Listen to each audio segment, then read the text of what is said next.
U.S. Navy is a massive organization with global reach. It's also at the forefront of grappling with the profound implications of climate change. Eloise, what are the core components of this Climate Action 2030 strategy? The Navy's strategy is built on two main pillars: building climate resilience into its forces and infrastructure, which is adaptation, and significantly reducing its own carbon footprint, which is mitigation. They're aiming to strengthen operational resilience, reduce emissions, and adapt infrastructure through this plan. So it's about both preparing for the changes already happening and actively trying to lessen their impact. When we talk about adaptation, specifically for infrastructure and coastal areas, what kind of actions is the Navy taking? They're making substantial upgrades. This includes modernizing water and electrical infrastructure across their installations. Crucially, they're incorporating detailed flood projections directly into their installation master plans.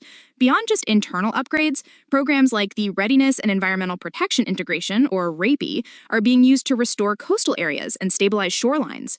An example is the work being done at Naval Weapons Station, Yorktown. It sounds like a proactive approach to protecting their physical assets from rising sea levels and extreme weather. But what about reducing their environmental impact? The Navy uses a lot of fuel. How are they tackling emissions? The Department of the Navy has set an ambitious target to draw down 5 million metric tons of CO2 equivalent per year by 2027. This involves several key initiatives. They're deploying cybersecure microgrids to ensure energy independence for critical missions, even if the main grid fails. They're also electrifying their vehicle fleet and improving the fuel efficiency of their vessels. 5 million metric tons is a significant target in just a few years. How realistic is that, especially with the sheer scale of their operations? And what about the more immediate operational challenges climate change presents? It's a challenging goal, but the strategy outlines a path to achieve it through these various measures. Regarding operational challenges, the Navy is actively adapting to the changing environment, particularly in the Arctic. As sea ice melts, they're bolstering their operational capabilities in that region, acknowledging new pathways and potential areas of engagement. That makes sense. New realities demand new strategies. Beyond improving efficiency and microgrids, is the Navy exploring entirely new forms of energy? Yes, innovation is a big part of it. The Navy is investing in alternative fuels, solar power, and even hydrogen fuel cells. The goal is not just to reduce emissions, but also to decrease their dependence on traditional fossil fuels.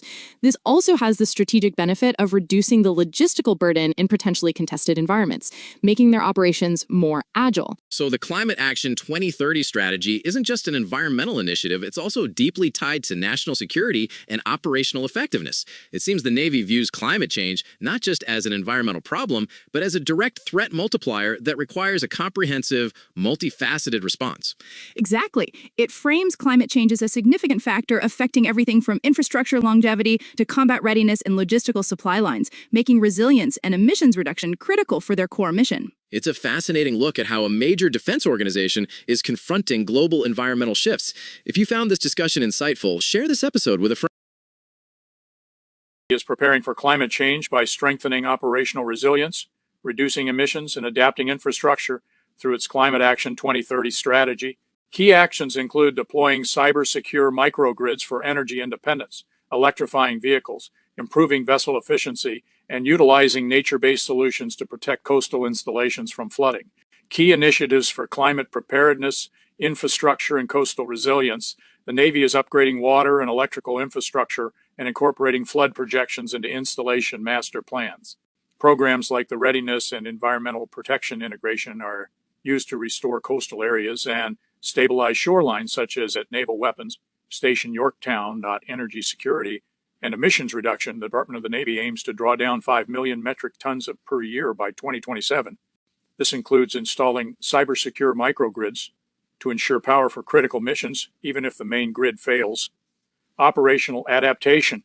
The service is adjusting to a changing environment, particularly in the Arctic, by bolstering operational capabilities as sea ice melts. Alternative energy and innovation. The Navy is investing in alternative fuels, solar power, and hydrogen fuel cells to reduce dependence on traditional fossil fuels, which also reduces the logistical burden in contested environments. Strategic framework. The Department of the Navy Climate Action 2030 plan focuses on two main pillars: building climate resilience into its forces and infrastructure and reducing its own carbon footprint.